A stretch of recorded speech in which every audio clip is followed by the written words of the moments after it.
ଆପଣ ପାଖକୁ ନେଇ ଆସିଛି ଏକ ସୁନ୍ଦର ରଚନାଟିଏ, ଅଂଶୁଘାତ ଓ ତା'ର ପ୍ରତିକାର।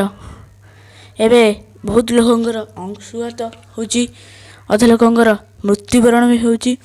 ସେଥିପାଇଁ ମୁଁ ତା'ର ପ୍ରତିକାର ଏକ ଗ୍ରୀଷ୍ମ ପ୍ରଧାନ ରାଜ୍ୟ ହୋଇଥିବାରୁ ବର୍ଷାର ଅଧିକାଂଶ ସମୟ ଗ୍ରୀଷ୍ମର ପ୍ରାଧାନ୍ୟ ଅନୁଭୂତ ହୁଏ।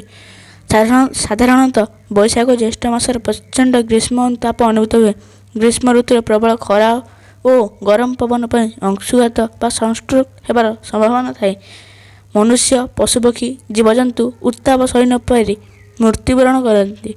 ଅଂଶୁଘାତ ହେବାର ମୁଖ୍ୟ କାରଣ, ଲକ୍ଷଣ, ପ୍ରତିକାର ଇତ୍ୟାଦି ବିଷୟରେ ସମସ୍ତଙ୍କୁ ଜାଣିବା ଆବଶ୍ୟକ।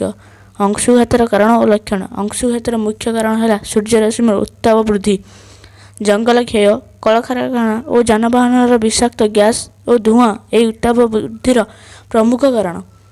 ଜଙ୍ଗଲରୁ ବୃକ୍ଷଲତା କାଟି ଯିବାରୁ ବାୟୁମଣ୍ଡଳରେ ଅମ୍ଳଜାନର ପରିମାଣ କମି ଯାଉଛି। ବାୟୁରେ ଜଳୀୟ ବାଷ୍ପ ପରିମାଣ ଓ ବର୍ଷା କମି ଯାଉଛି। ଜଙ୍ଗଲ କଟାଯାଇ କାରଖାନା ବସାଯାଉଛି। ନୂଆ ନୂଆ ସହର ବଜାର ଗଢ଼ିବାରେ ଲାଗିଛି। କୋଠାବାଡ଼ି ନିର୍ମାଣ ଚାଲିଛି। ଏ ସମସ୍ତ କାରଣ ପୃଥିବୀର ଉତ୍ତାପ ବୃଦ୍ଧି ଓ ଅଂଶୁଘାତ ନିମନ୍ତେ ଦାୟୀ। ଆମ ଶରୀରର ତାପମାତ୍ରା ସେଲସିୟସ୍ ଥାଏ। ଏହି ତାପମାତ୍ରା ବୃଦ୍ଧି ପାଇଲେ ଆମ ମସ୍ତିଷ୍କ ତାକୁ ନିୟନ୍ତ୍ରଣ କରେ। ଶରୀରର ତାପମାତ୍ରା ବଢ଼ିଲେ ଶରୀରରୁ ଝାଳ ବାହାରି ତାକୁ କମାଇ ଦିଏ। ଯଦି ମସ୍ତିଷ୍କ ତାପ ହ୍ରାସ କରିବାରେ ବିଫଳ ହୁଏ, ତେବେ ମନୁଷ୍ୟ ଅଂଶୁଘାତରେ ଆକ୍ରାନ୍ତ ହୋଇଥାଏ।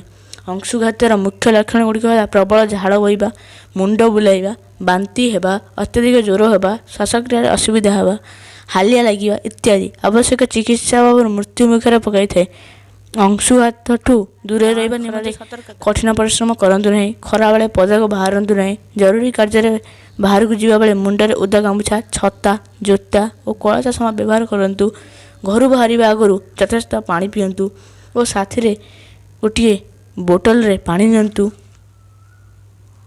କଳା ବା ଗାଢ଼ ପରିବର୍ତ୍ତେ ଧଳା, ହାଲୁକା ଓ ଢିଲା ପୋଷାକ ପରିଧାନ କରନ୍ତୁ। ହାଲିଆ ଲାଗିଲେ ଛାଇ ଜାଗା କିମ୍ବା ଫ୍ୟାନ୍ ତଳେ ବସନ୍ତୁ କିମ୍ବା ଅଳ୍ପ ସମୟ ବିଶ୍ରାମ ନିଅନ୍ତୁ। ନିର୍ଜଳୀକରଣ ଡିହାଇଡ୍ରେସନ୍ ଅନୁଭୂତ ହେଲେ ORS ଦ୍ରବଣ, ଆଖୁ ରସ, ପଇଡ଼ ପାଣି, ଘୋଳ ଦହି ପିଅନ୍ତୁ।